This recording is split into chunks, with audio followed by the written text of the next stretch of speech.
Yeah, so how I always do my root canals is I'm going to access the actual canal. And so that's going to be somewhere where I'm going to look at the x-ray. I kind of know where it is already.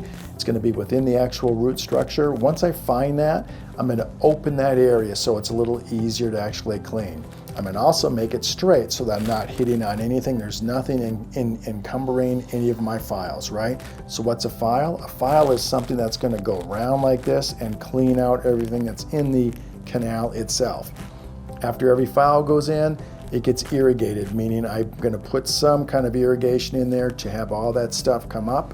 Once I get everything cleaned out, I seal it up and we basically build it back up and then we crown that tooth.